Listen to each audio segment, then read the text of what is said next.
சுசக்கர வரதாச்சாரியம் சுத்தசத்வ குருத்தமம் ஸ்ரீநிதி ராகவம் வந்தே ஹியபார கருணாகரம். கவசம் கனெக்ட் நேயர்களுக்கு நமஸ்காரம். நம்மாழ்வாருடைய பெருமைகளை விளக்கும் விதமாக மதுரகவி ஆழ்வார் அருளிய கண்ணி நுண் சிறுத்தாம்பு என்ற அற்புத பிரபந்தத்தை அனுபவித்து வருகிறோம். இன்றைய தினம் அதிலே 6வது பாசுரத்தை காண உள்ளோம்.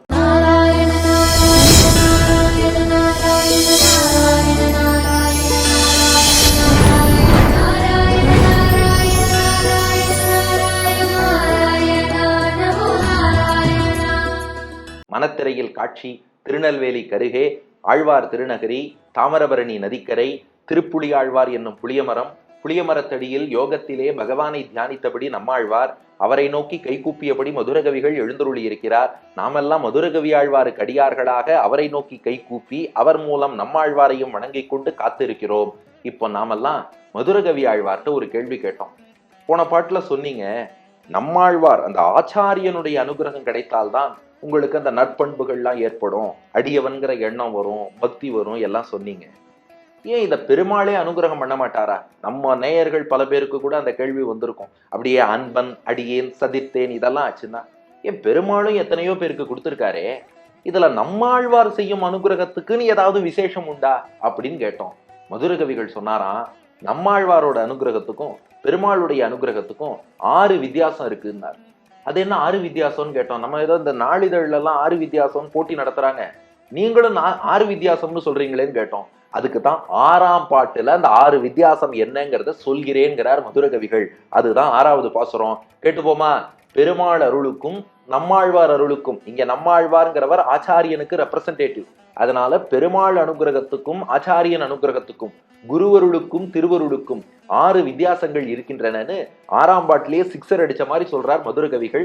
வாருங்கள் பாசுரத்தை அனுபவிப்போம். இன்று தொட்டும் எழுமையும் எம்பிரான் நின்று தன் புகழ் ஏத்த அருளினான் குன்ற மாட திருக்குருகூர் நம்பி என்றும் என்னை இகழ்விலன் காண்மினே. இன்று தொட்டும் எழுமையும் எம்பிரான் நின்று தன் புகழ் ஏத்த அருளினான் குன்ற மாட திருக்குருகூர் நம்பி என்றும் என்னை இகழ்விலன் காண்மினே என்பது பாசுரம். இப்போ முதல் வேறுபாடு சொல்றார். பெருமாள் அருளுக்கும் ஆழ்வார் அருளுக்கும் முதல் வேறுபாடு என்னன்னா, இன்று தொட்டும் எழுமையும். அது அப்படியே அந்தந்த இடத்துல கமா போட்டுட்டேன்னா நன்னா ரசிக்கலாம். முதல் வேறுபாடு இன்று தொட்டும் எழுமையும். இன்று தொட்டும்னா இன்று தொடங்கி, அதாவது எந்த நாள் ஆழ்வார் திருவடிகளை மதுரகவிகள் அடிபணிந்தாரோ இன்று தொட்டும்னா அன்றைக்கே ஆரம்பிச்சு. எழுமையும், எழுமையும்னா 7 பிறவின்னு இங்க அர்த்தம் இல்ல. நம்மாழ்வார் திருவடிகளை அடிபணிஞ்சவனுக்கு அப்புறம் பிறவியே கிடையாது, மோட்சம் தான். வைகுண்டத்துல போய் மேற்கொண்டு அங்கேயும் நம்மாழ்வாருக்கு ஆச்சாரியனுக்கு கைங்கரியம் தான் பண்ண போறோம். அதனால இங்க எழுமை என்று சொன்னால் 7 பிறப்புன்னு அர்த்தம் இல்லையா. அப்ப எழுமைனா எழுகின்ற காலம் தோறும்னு அர்த்தம். இனி மோட்சத்துல வைகுண்டத்துல ஜீவாத்மா அழியாமல் இருந்துட்டே தான் இருக்க போறது. அப்போ வருங்காலத்துக்கு ஒரு எண்டுங்கிறதே கிடையாது. அப்போ முடிவே இல்லாத வருங்காலம், எழுகின்ற காலம் முழுக்கன்னு அர்த்தம். அப்ப இன்று தொட்டும், என்றைக்கு நம்மாழ்வார் திருவடியில் அடிபணிந்தோமோ அன்று முதல் எழுமையும், டில் ஃபியூச்சர், டைம் இம்மெமோரியல்னு பழங்காலத்துக்கு சொல்றோம். அது போல எவர்லாஸ்டிங் டைம், அது போல முடிவே இல்லாத காலம் வரை ஆழ்வாருக்கு கைங்கரியம் பண்ணிக்கொண்டே இருக்க போகிறோம். நம்மாழ்வாருடைய அனுகிரகத்துக்கும் பெருமாள் அனுகிரகத்துக்கும் இதான் முதல் வேறுபாடாம். ஏன்னா பெருமாள் என்ன பண்ணுவாராம், அந்த வைகுண்டம் வந்து கைங்கரியம் பண்ற பாக்கியம் இருக்கே அதை உடனே கொடுக்க மாட்டார். இதை நம்மாழ்வாரே பாடுறார். சரணமாகும் தன தாழ் அடைந்தார்க்கெல்லாம் மரணமானால் வைகுண்டம் கொடுக்கும் பிரான். பெருமாள் என்ன பண்ணுவாராம், தங்கிட்ட ஒருத்தர் சரணாகதி பண்றாருன்னு வச்சுக்கோங்க. ஓ சரணாகதி பண்ணிட்டானா நோட் பண்ணி வச்சுப்பார். இவனுக்கு எப்ப மரணம் வரதோ அப்போ அவனுக்கு வைகுண்டத்தில் கைங்கரியம் பண்ணும் பாக்கியத்தை கொடுக்கலாம் அப்படின்னு வைப்பார். இன்னும் சில பேருக்கு பெருமாள் என்ன பண்ணுவார், இந்த ஜென்மா இல்ல இன்னும் ஒரு 2 ஜென்மம் கழிச்சு வைகுண்டம் வந்து கைங்கரியம் பண்ணணும் அப்படி கொடுத்தாலும் கொடுப்பாராம். ஆனா நம்மாழ்வார் எப்படிப்பட்டவர்னா, இன்று தொட்டும் காலில் விழுந்தானா இப்பவே எனக்கு கைங்கரியம் பண்ண ஆரம்பிச்சிருவாராம் நம்மாழ்வார். அதுதான் ஆச்சாரிய கைங்கரியத்துல வசதி. இந்த பூமியில் வாழும் காலத்துல அப்கோர்ஸ் நம்ம திவ்ய தேச பெருமாளுக்கு தொண்டுகள்லாம் செய்யலாமே ஒழிய வைகுண்டநாதனுக்கான கைங்கரியம் உடனே கிடைக்காது.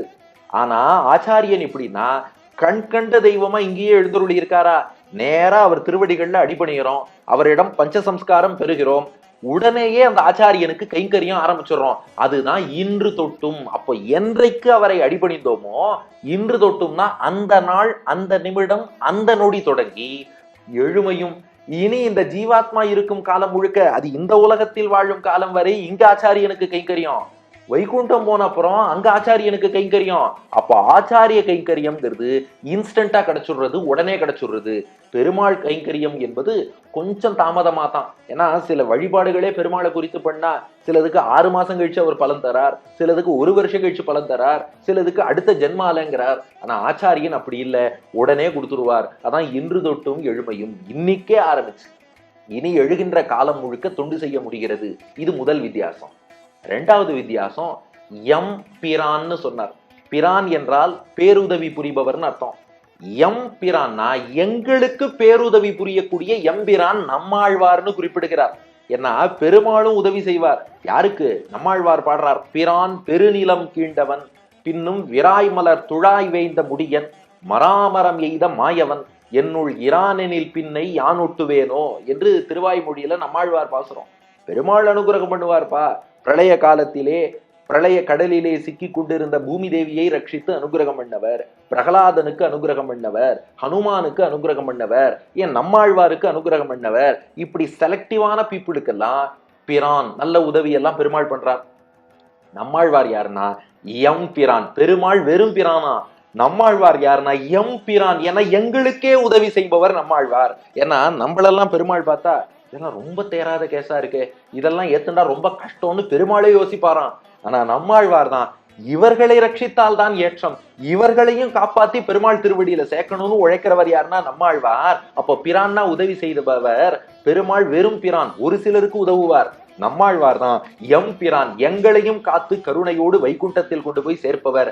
இதுதான் குருவருளுக்கும் திருவருளுக்கும் ரெண்டாவது வித்தியாசம். ஆச்சாரியன் நம் போன்றவரை கூட ஏற்றுக்கொண்டு அனுகிரகம் பண்ணுவார். பெருமாள் உயர்ந்த பக்தர்களுக்கு அனுகிரகம் பண்ணுவார். ஆச்சாரியன் தான் அத்தனை பேருக்கும் அனுகிரகம் பண்றார். இது ரெண்டாவது வேறுபாடு. அப்போ முதல் வேறுபாடு, அடிபணிந்த உடனே கைங்கரியத்தை கொடுத்துடுறார். அது எல்லா காலமும் தொடர்கிறது, இவ்வுலகத்திலும் அவ்வுலகத்திலும் கண்டினியூ ஆகிட்டே இருக்கு. ரெண்டாவது, எம் பிரானா நமக்கு கூட அனுகிரகம் பண்ணக்கூடியவராக இன்னும் அதிகமான கருணையோடு நம்மாழ்வார் விளங்குகிறார். மூணாவது வேறுபாடு சொன்னார், நின்று தன் புகழ் ஏத்த அருளினான். நின்று நான் நிலைத்து நின்றுன்னு அர்த்தம். நிலையாக எப்போதும் தன் புகழ், நம்மாழ்வாருடைய புகழை ஏத்த துதி செய்ய அருளினான். நம்மாழ்வாரே அந்த ஞானம் பக்தியை கொடுத்தாராம். ஏன்னா ஆழ்வாருடைய புகழை பாட வேண்டும் என்றால் அதை தெரிஞ்சுக்கணும்னா நம்மளால தெரிஞ்சுக்க முடியாது.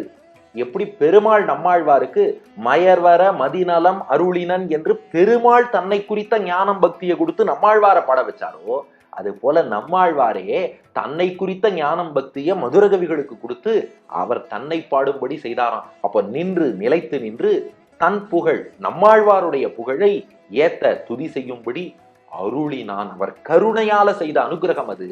இப்ப மூணாவது வேறுபாடு என்னன்னா, நின்று நிலைத்து நின்று ஆழ்வார் புகழையே பாட வச்சுட்டார் பாருங்க. இந்த பெருமாள் பக்தர்களுக்கு இது ஒரு சின்ன சிக்கலாம். அதாவது வைகுண்டத்துல போய் பெருமாளைத்தான் அடையணும் டார்கெட்னு வச்சுட்டு இருப்பா. ஆனா வெறும் பெருமாளை மட்டும் வழிபட்டா முக்தி கிடைக்காது. அதனால என்ன பண்ணுவாளாம், இந்த பூமியில் வாழும் காலத்துல கொஞ்சம் ஆச்சாரியனையும் வணங்குவோம், அப்படியே பெருமாளையும் வணங்குவோம். ஆச்சாரியன் பெருமாள், ஆச்சாரியன் பெருமாள் ரெண்டு பேரையும் வணங்கிட்டு வைகுண்டம் போனதும் ஆச்சாரியனை மறந்துட்டு இல்ல எங்களுக்கு பெருமாள் கிடைச்சிட்டார் அவருக்கு கைங்கரியம் பண்றேன்னு போறோம்னு போயிடுவாளாம். ஆனா உண்மையான ஆச்சாரிய பக்தர்கள் இருக்கா பாருங்க, அந்த ஆச்சாரியனுடைய அருள் பெற்றவர்கள், அவ புரிஞ்சுருவாளாம், வைகுண்டத்துக்கு போனாலும் நமக்கு லட்சியம் பெருமாளுக்கு கைங்கரியம் பண்றது இல்ல, இந்த ஆச்சாரியனுக்கு கைங்கரியம் பண்றதுதான். அதனால அவ என்ன பண்ணுவாளாம், இந்த பூமியில் வாழும் போதும் இந்த ஆச்சாரியனையே வணங்கி கொண்டு இருப்பார்கள். இவர் அருளால மோட்சம் கிடைச்சிரும், மோட்சம் போனதுக்கு அப்புறமும் இந்த ஆச்சாரியனையே வணங்கி கொண்டு இருப்பார்கள். இது பெருமாள் பக்தர்கிட்ட கூட பார்க்க முடியாது. ஏன்னா பெருமாள் பக்தர் வெறும் பெருமாளை வழிபட மாட்டார், அவரும் குருவருள் வேண்டும் என்பதற்காக ஆச்சாரியனையும் வழிபடுவார், பெருமாளையும் வழிபடுவார், மோட்சம் போய் பெருமாளை அனுபவிப்பார். ஆனா ஆச்சாரியனே கத்தின்னு இருக்கக்கூடியவர் இங்க இருக்கும் போதும் ஆச்சாரியன்ட்டு தான் சரணாகதி பண்ணுவார், வாழும் காலத்திலும் ஆச்சாரியனுக்கே தொண்டு செய்வார், வைகுண்டம் போயும் ஆச்சாரியனுக்கே தொண்டு செய்வார். அப்ப நின்று ஒரே பாயிண்ட்ல அவர் நிலைத்து நிற்கிறார் இல்லையா, இதத்தான் இருக்கரையர்னு சொல்லுவார். இங்க ஒரு கால் அங்க ஒரு கால், ஆச்சாரியன்ட்ட ஒரு கை பெருமாள்கிட்ட ஒரு கை, இப்படி கொடுத்து போறதை விட நின்று நம்மாழ்வார் என்ன பண்ணிட்டாரா, நீ எங்கேயும் போகாத நான் பாத்துக்கிறேன்ட்டார். ஏன்னா ஆச்சாரியன் நினைச்சா மோட்சம் உண்டு. மணவாள மாமுனிகள் பாடுகிறார், ஞானம் அனுஷ்டானம் இவை நன்றாகவே உடையனான குருவை அடைந்தக்கால் மாநிலத்தீர் தேனார் கமல திருமாமகள் குழுனன் தானே வைகுந்தம் தரும். ஒரு நல்ல ஆச்சாரியனை அடிபணிந்து நாம நிக்கிறோம்னா மோட்சம் நாம கேட்க வேண்டாம், நம்மளை தேடி வரும்ட்டார். அதனால நின்று நிலைத்து நின்று, இவர் தான் கட்டி. சரணாகதியும் இங்கதான். பூமியில் வாழும் காலத்தில் கைங்கரியமும் நம்மாழ்வாருக்குத்தான், மோட்சம் போனப்புறம் கைங்கரியமும் நம்மாழ்வாருக்குத்தான். நின்று அப்படி நிலைத்து நின்று தன் புகழ், நம்மாழ்வாரின் புகழை மட்டுமே ஏத்த அருளினான், துதி செய்யும்படி அனுகிரகம் பண்ணிட்டார். இது குருவருளுக்கும் திருவருளுக்கும் 3வது வேறுபாடு. அடுத்து 4வது வேறுபாடு, குன்றமாட திருக்குருகூர் நம்பி. அதாவது பெருமாளை சொல்லும் போது நம்மாழ்வார் பாடினார், குன்றம் போல் மணிமாட நீடு திருக்குருகூர் அதனுள் நின்ற ஆதிப்பிரான். இப்போ அதே வார்த்தையை நம்மாழ்வாருக்கு போடுறார் மதுர கவிகள், குன்றமாட திருக்குருகூர் நம்பி. குன்றம்னா மலைன்னு அர்த்தம், மலை போல் இருக்கக்கூடிய, மாடம்னா மாளிகை. குன்ற மாட மலை போன்ற மாளிகைகள் சூழ்ந்த திருக்குருகூர் நம்பி. திருக்குருகூர் என்ற க்ஷேத்திரம் இருக்கிறதே, அந்த குருகூரை சேர்ந்த நம்பி நம்மாழ்வார். இதான் 4வது வித்தியாசம். நம்பினா முழுமையானவர், பரிபூர்ணமானவர்னு அர்த்தம். எந்த வகையில் பரிபூர்ணம்னா, ஒவ்வொரு பாட்டிலையும் நம்பி பரிபூர்ணர்ங்கிறதுக்கு அர்த்தத்துல சின்ன சின்ன மாறுபாடுகள் வரும். இப்போ இந்த 6வது பாசுரத்துல நம்பினா என்ன அர்த்தம்னா, நம்மாழ்வார் ரொம்ப முழுமையானவர், அவர் பெருமையும் முழுமையானது. எவ்வளவு முழுமையானதுன்னா, நம்மாழ்வாருடைய பெருமைக்குள்ளே பெருமாளுடைய பெருமையே அடங்கும்படியாக முழுமை பெற்றவர் நம்மாழ்வார். ஏன்னா பெருமாளுடைய பெருமைக்குள் நம்மாழ்வார் பெருமை அடங்காதான். அதனால பெருமாளுடைய பெருமைக்கு முழுமை கிடையாது. ஆனா நம்மாழ்வாருடைய பெருமைக்குள்ளே பெருமாளுடைய பெருமையே அடங்கி விடுவதாலே நம்மாழ்வார் தான் நம்பி முழுமை பெற்றவர் என்று இங்கே நாம் புரிந்து கொள்ள வேண்டும். அதுக்குதான் கிளாசிக்கலா ஒரு உதாரணம் சொல்லுவோம். ஒரு பெரிய கடல் இருக்குன்னா கடலுக்குள்ளே சின்ன குளம் ஏரி என்பது அடங்கிவிடும். ஆனா ஏரிக்குள்ள கடல் அடங்குமா? அப்போ பெருமாளுடைய பெருமை ஏரி போலன்னா நம்மாழ்வாருடைய பெருமை கடல் போல. அப்போ இந்த கடலுக்குள் இந்த ஏரியை கொண்டு வச்சுடலாம் இல்லையா? அதனாலதான் நம்பி முழுமையானவர். அப்போ ஆச்சாரியனுக்கும் பெருமாளுக்கும் 4வது வித்தியாசம் என்னன்னா, பெருமாள் பெருமைக்குள் ஆச்சாரியன் பெருமை அடங்காது. ஆனா ஆச்சாரியன் பெருமைக்குள்ளே பெருமாளுடைய பெருமையே அடங்கும். அது எப்படிப்பா, ஆச்சாரியனுக்கு தான் பெருமை ஜாஸ்தி, பெருமாள் பெருமையே அடங்கும்னா கொஞ்சம் இடிக்கிறதே அப்படின்னு நீங்க சிலர் சொல்றீங்க. மைண்ட் வாய்ஸ் புரியுது. ஆச்சாரியனுக்கு பெருமை அதிகம்ங்கிறதுனாலதான் பெருமாளே ஆச்சாரியனாகணும்னு ஆசைப்படுறார். நன்னா பாருங்க, பத்ரிநாத்ல நாராயணனே நாராயண ரிஷின்னு ஆச்சாரிய ஸ்தானத்துல உட்கார்ந்து 8 எழுத்து மந்திரத்தை உபதேசம் பண்றார். அது போல பெருமாளே ஆச்சாரியனா இருந்து தாயாருக்கு துவயம் என்ற மந்திரத்தை உபதேசிக்கிறார். பெருமாள் கண்ணபிரான் கீதாச்சாரியனாகி அர்ஜுனனுக்கு பகவத்கீதையை உபதேசிக்கிறான். ஏன் பெருமாளே ஆச்சாரியனாகணும்னு ஆசைப்படுறார்? ஏன்னா ஆச்சாரியன்ட்ட தான் முழுமை இருக்கு, அதனால அந்த பதவிக்கு போகணும்னு ஆசைப்படுறார். எங்கேயாவது ஆச்சாரியன் பெருமாள் ஆகணும்னு ஆசைப்படுறாரா? இல்லையே. நம்ம ஆச்சாரியர்கள் ரசித்து சொல்றா, கீழே இருக்கிறவர் தான் ப்ரொமோஷன் வாங்கி மேல போகணும்னு ஆசைப்படுவார், மேல இருக்கிறவா டீ ப்ரொமோட் ஆகி கீழே வரணும்னு ஆசைப்பட மாட்டா. பெருமாள்ங்கிறது கீழ் பொசிஷன், ஆச்சாரியன்கிறது மேல் பொசிஷன். அதனாலதான் கீழ் பொசிஷன்ல இருக்கிற பெருமாள் பதவி உயர்வு, ஆச்சாரியன் ஆகணும்னு சொல்லி கீதாச்சாரியன் எல்லாம் இவர் பேர் வாங்கிட்டு பக்கத்திலேயே ஆச்சாரியன் எல்லாம் போட்டுக்க பாக்குறார். ஆச்சாரியன் என்னைக்குமே நான் தான் பெருமாள், பக்கத்துல நான் பெருமாள்னு சேர்த்துக்கிறேன்னாரா? இல்லவே இல்லையே. அப்போ பெருமாள்ங்கிற பதவியை விட, பரமாத்மாங்கிற பதவியை விட ஆச்சாரியன் என்ற பதவியில் முழுமை இருக்கிறது. அதனாலதான் நம்பி. இதான் 4வது வேறுபாடு. அப்போ குன்றமாட திருக்குருகூர் நம்பி. குன்று போல் உயர்ந்த மாளிகைகள் சூழ்ந்த திருக்குருகூரிலே நம்பியா பெருமாள் பெருமையே தனக்குள் அடங்கும்படியான ஆச்சாரியனாக நம்மாழ்வார் விளக்குகிறார், பூர்ணமானவராக விளக்குகிறார். இது 4வது வேறுபாடு. அடுத்து 5வது வேறுபாடு, என்றும் என்னை இகழ்விலன். இந்த நம்மாழ்வார் எங்க ஆச்சாரியன் இருக்காரே, என்றும்னா எக்காலத்திலும் என்னை, அவருடைய சீடன் பக்தனாகிய அடியேனை இகழ்விலன். இகழ்விலன் அப்படின்னா கைவிட மாட்டார்னு அர்த்தம். எந்த காலத்திலும் என்னை விட்டுட மாட்டார், காப்பாற்றியே தீர்வார். ஏன்னா பெருமாள் பக்தர்கள் விஷயத்துல கூட ஒரு விஷயம் பார்க்கிறோம். ஜடபரதர்னு ஒருத்தர், அவர் இடைவிடாது பெருமாளுக்கு பக்தராக இருந்து தியானித்தவர். பரதர்னு பெரிய ராஜா, ஒரு ராஜ ரிஷியாகி பெருமாளை அவர் தியானம் பண்றார். பின்னாடி அவருக்கு தான் ஜடபரதர்னு பேரு. அவர் என்ன பண்ணிட்டார், பெருமாளை நினைச்சுட்டு இருந்தவர் திடீர்னு ஒரு மான நினைக்க ஆரம்பிச்சார். அப்படியே அந்த பக்தி எல்லாம் எடுத்து அடுத்த ஜென்மத்துல மானா பிறந்தார்னு பாக்குறோம். இப்படி பெருமாள் பக்தர்களை கூட, அதுக்காக மீண்டும் சொல்றேன், பெருமாளை குறைச்சு சொல்றோம்னு அர்த்தம் இல்லை, ஆழ்வார் அவரை விட பெரியவர்னு தான் சொல்றோம். பெருமாள் பக்தர்கள்ல கூட ஒரு சிலர் அப்படி எங்கேயோ சறுக்கி விழுந்தா இதெல்லாம் பாக்குறோம். ஆனா நம்மாழ்வாருக்கு ஒருத்தன் பக்தனாக ஆகிவிட்டால் அந்த ஆழ்வார் என்னைக்குமே அவரை கைவிட மாட்டாராம். ஏன் ராமானுஜர் அவரும் மகாச்சாரியன் இல்லையா? ராமானுஜர் சரித்திரத்துல பாக்குறோம், ஒரு சிஷ்யர் திருந்தி ராமானுஜர்கிட்ட வந்து நல்ல அர்த்தங்கள்லாம் கேட்டுக்கொண்டு இருந்தார். திடீர்னு பழைய சகவாசம், பழைய எங்க இருந்தாரோ அந்த இடத்துக்கே போய் சூதாட்டம் அந்த மாதிரி விஷயத்துக்கு போயிட்டார். ராமானுஜர் அவரை தேடி போய் பிடிச்சு திரும்ப வாங்க கூப்பிட்டாராம். இல்ல உங்களை நான் மறந்துட்டேன், உங்களோடு நான் வரதா இல்லை, நான் உங்களை விட்டுட்டு வந்துட்டேன்னு அந்த சீடர் சொல்றார்.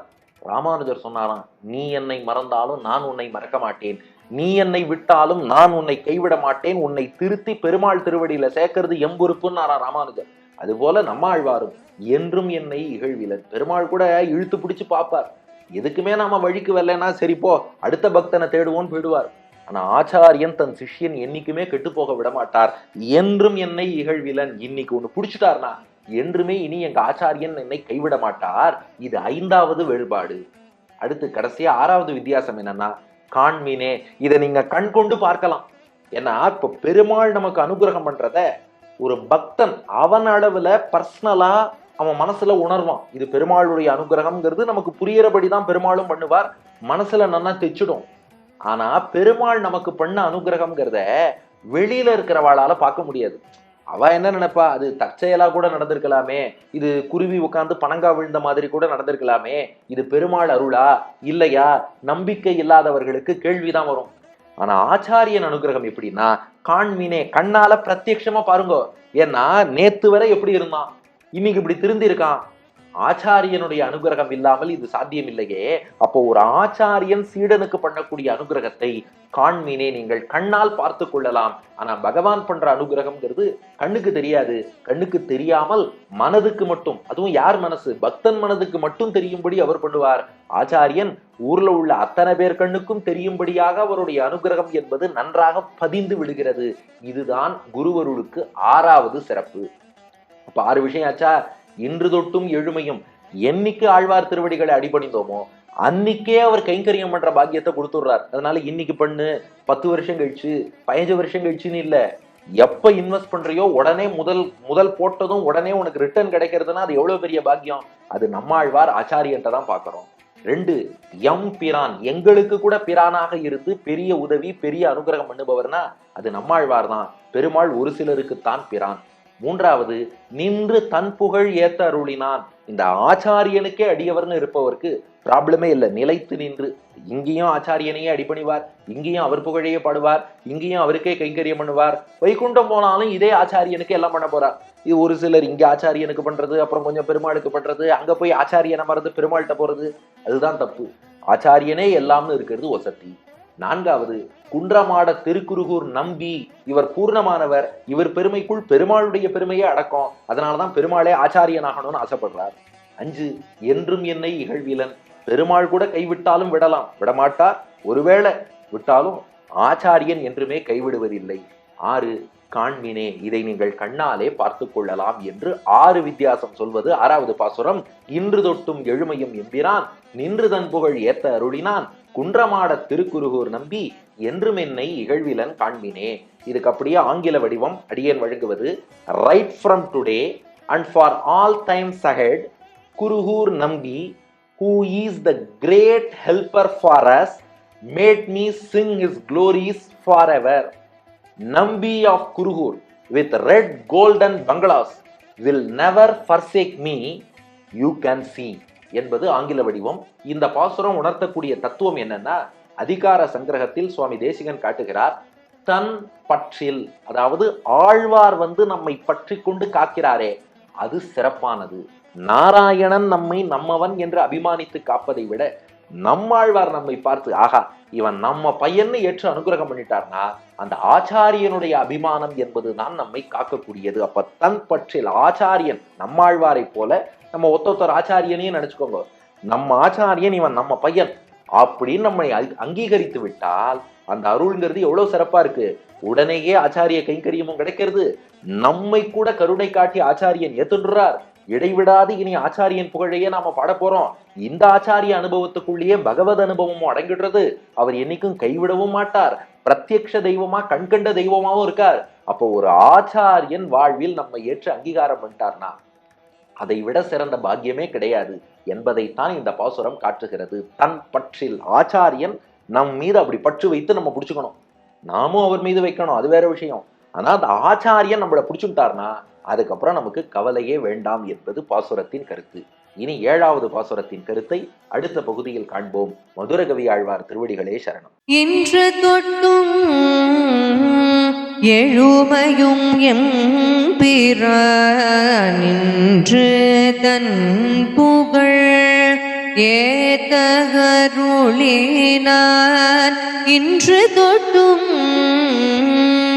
எழுமையும் எம்பிரான் நின்று தன் புகழ் ஏத்தகருளினான்.